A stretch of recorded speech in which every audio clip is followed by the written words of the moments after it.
What's up, folks? I'm Chris, your NFL writer here at Occupy Fantasy, here with a quick look at the 10-game Week 16 Christmas Eve slate in the NFL on FanDuel, DraftKings, and Yahoo. As always, we like to start by looking at our favorite play on the board, and this week it is going to be Derrick Henry once again. Matchup against the Houston Texans at home. The Titans will have Malik Willis under center this week, which is actually great news for Derrick Henry because they shift even more run heavy this season when Willis starts. In two games, in Week 8 and Week 9, that Willis started for the Titans this season, they called 34 pass plays to 75 rushing plays, and Henry toted the rock on 49 of those running plays for a grand total of 334 rushing yards and 4 touchdowns. We expect more of the same this week against the Texans, who also are a team that Henry has dominated historically. They are well below average defending the rush this season and slightly below average defending the running back in the passing game should Willis target Henry this weekend. On to the normal agenda of the show. We like to start by looking at the running backs that are favored this week, and the biggest favorite on the board in Week 16 is the Kansas City Chiefs, favored by 10 points in their matchup with the Seattle Seahawks. So that means we have to consider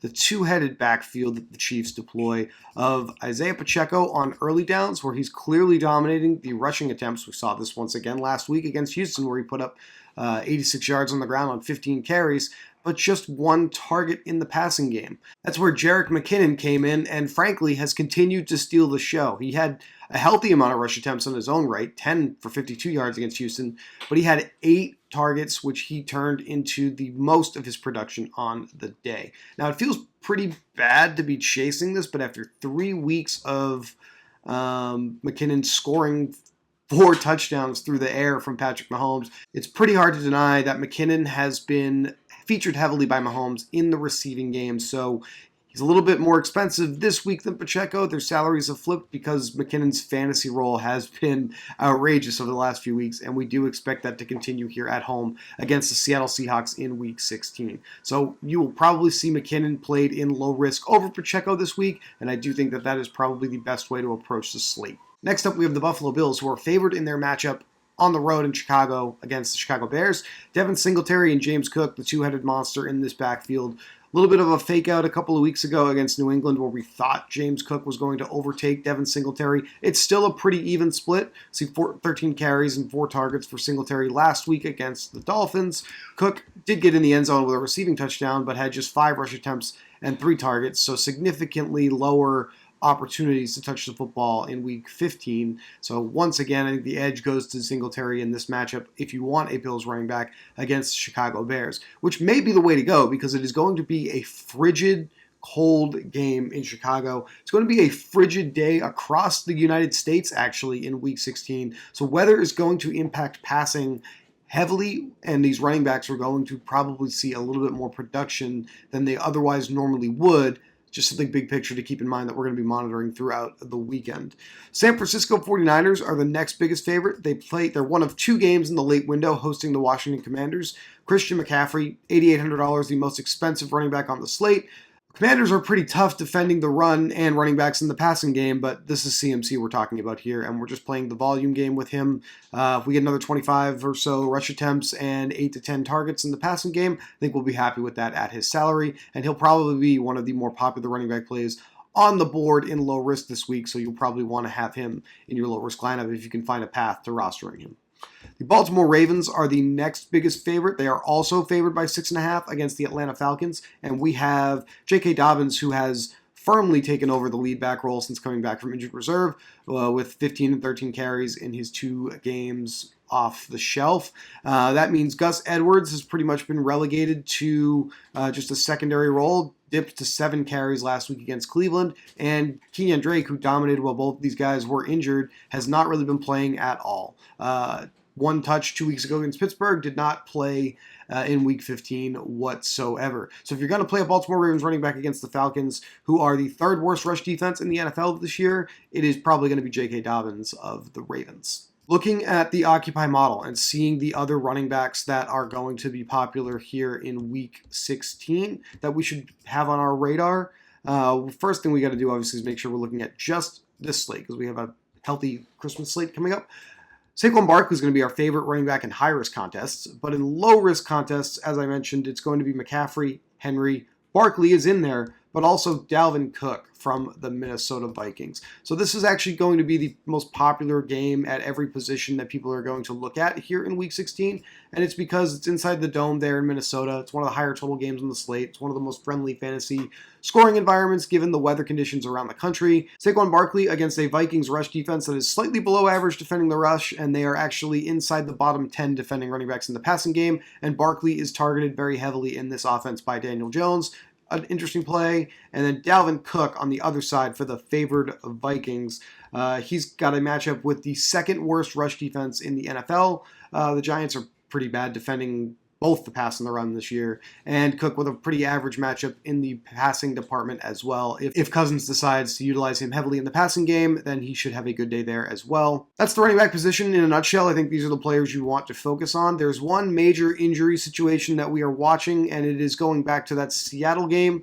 It's Kenneth Walker III. He is allegedly expected to play by Pete Carroll, even though he did not practice all week. If Walker is ruled out before 1 p.m. because this is one of the early games on Saturday afternoon, then we'll probably be looking at a tandem of Travis Homer and DJ Dallas to some degree splitting the work, but we're going to have to wait and see there. It's going to be a little messy with the Seattle backfield here in Week 16. Quarterback position. Messy because we've got guys that are being ruled out left and right that have been starting all year. The biggest one to be aware of to begin Week 16's preparation is all the way down here at $4,800. Gardner Minshew is going to start for the Philadelphia Eagles at the Dallas Cowboys on the road. Just $4,800 here on DraftKings, $6,100 over on FanDuel, and he's actually projecting as the most popular quarterback play on this slate here on early Friday morning. That means you probably want to consider him heavily in low-risk contests. The other quarterback that's right up there in our model is Daniel Jones, also 12% on DraftKings. Kirk Cousins quarterbacking the Minnesota Vikings, high total offense this week, and then obviously Patrick Mahomes quarterbacking the highest total offense this week in the Kansas City Chiefs against the Seattle Seahawks. Those are the four guys that I would consider in low risk this week, and I think if we're going to try to land on builds that incorporate Derrick Henry and Christian McCaffrey somehow, we're going to need this $4,800, $6,100 over on FanDuel quarterback to get there. Cheap defense this week that should help us get there as well. How about also Gardner Minshew's Eagles? They project to be fairly popular on this slate, looking at the Occupy model against the Dallas Cowboys. Interesting line movement once Jalen Hurts was ruled out.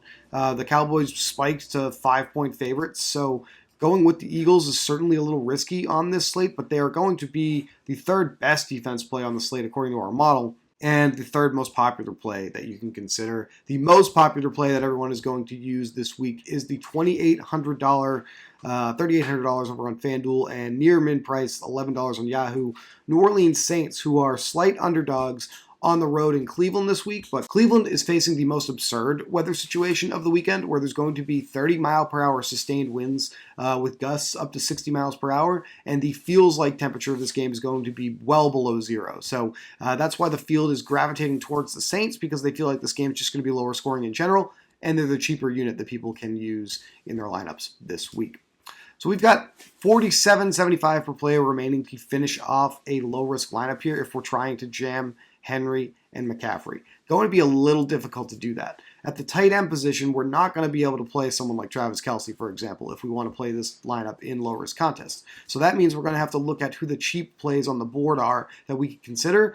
And this week we actually are struggling to find them, because the most popular plays on the board at tight end are all some of the most heavily involved tight ends in their offenses in the passing game. We have, obviously, Kelsey's going to be the most popular play every week, but TJ Hawkinson with the Vikings in a high total game. Dallas Goedert returning for the Eagles at just $4,500, maybe as a pairing with Gardner Minshew would make sense here. George Kittle, $5,300 against the Commanders. Dalton Schultz, $4,200. A lot of opportunity here and not a ton of value at the tight end position. One spot to be aware of is actually Will Dissly with the Seattle Seahawks. Noah Fant is questionable to play, so if he is ruled out, then we have a really cheap option here in Dissly, but I can't really know that that's going to be an option until we get to about 11:30 a.m. on Sunday morning, so we're going to have to keep an eye on that. I'm going to try to go with some correlation with Dallas Goedert in my low-risk lineup 48.66 per player remaining here at the wide receiver position, and it means we're probably looking at a situation where we're doing a value jam at wide receiver in low-risk contests in Week 16. The first thing that we can do, it's the same thing we do every week when we look at the low-risk wide receivers, is look at what the field is doing. Justin Jefferson in a high total game is going to be up there. DK Metcalf, with Tyler Lockett expected out, with all the other anticipated injuries with the Seahawks, second most popular play at the wide receiver position. DJ Moore, Carolina, facing the Lions defense, which is a pretty poor defense defending the pass this year, is going to be the third most popular play at the position on DraftKings. At $5,500, I do think that we can find a way to include him in this build. We'll just need to come in a little bit lower than $4,500 with another wide receiver here and see what we have remaining. Carolina, not really throwing the football as much lately, but more being targeted on over 26% of Sam Darnold's attempts in recent weeks, so he's clearly the best option in this matchup with the Lions, who are slightly below average pass defense this year, although they have been playing much better since the beginning of November. So let's get more in here in our low-risk lineup. 45.50 per player remaining. We need a punt play. Who's our punt play that is going to be popular this week? Richie James. $3,900 manning the slot routes for the New York Giants against the Vikings defense this week. The Vikings are a slightly below average defense defending the third or the slot wide receiver this year, according to Football Outsiders. So of the three fairly affordable New York Giants wide receivers on this slate in Darius Slayton, Isaiah Hodgins, and Richie James Jr., I do think Richie James Jr. is the best one to play in all contest types, especially here in low risk and the most advantageous spot on the slate. Leaves us $5,200 per player remaining to finish off our wide receivers. It'd be difficult to play McCaffrey and get a lineup you feel comfortable with at the wide receiver position here, so it's certainly viable to consider coming off of him against a good Commanders run defense and finding another couple of plays here that fit, and with $7,000 per player remaining, I do think it's pretty viable.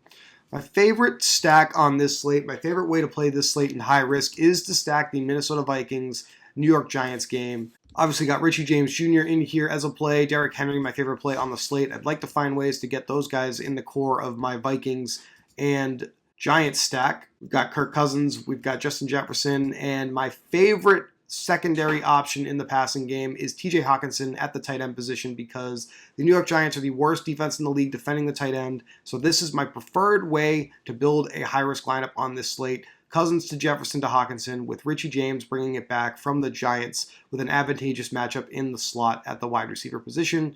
Derrick Henry at the running back position, my favorite play on the slate overall. And then back to Jerick McKinnon with an advantageous role in the running game for the Seattle Seahawks. Leaves you with quite a lot of salary remaining, especially if you throw in a cheap defense to finish up a potential stack here in Week 16. $44.50 per player remaining would be kind of tight, but we have some interesting underperforming wide receiver options this week because they're all really affordable. Stephon Diggs of the Buffalo Bills, the highest ranked underperforming wide receiver, would be the only one who isn't super affordable. He's one of the more expensive plays on the slate. But then we have Drake London with the Atlanta Falcons. We've got Gabriel Davis also with the Bills, and Nelson Aguilar with the New England Patriots, who has been leading them in targets and air yards in recent weeks. Even had a healthy role last week against the Raiders with Jacoby Myers back in the fold at just $3,300 here on DraftKings. So one of my favorite one-off wide receivers is actually Nelson Aguilar at this low price tag to make the rest of our lineups work this week. And you see why he's on this list. He still had 6 targets last week, but only turned it into 1 reception against the Raiders in what was a pretty poor passing day for Mac Jones and the Patriots. Here against the Bengals at home, it does seem like they're going to have to throw the football again here. So Aguilar, getting him in here leaves you with a little bit more to work with, and I think that is one of the better ways to play this slate in high-risk contests. Keep an eye on the weather. This is a slate where we have a ton of games that are going to be played in below freezing to well below freezing temperatures with some serious wind. Looking at the Occupy model here at the quarterback position where we include wind in the model, we've got Cleveland and New Orleans, not playable, 27 mile per hour winds. Buffalo and Chicago, somewhat of a problem with 22 mile per hour winds.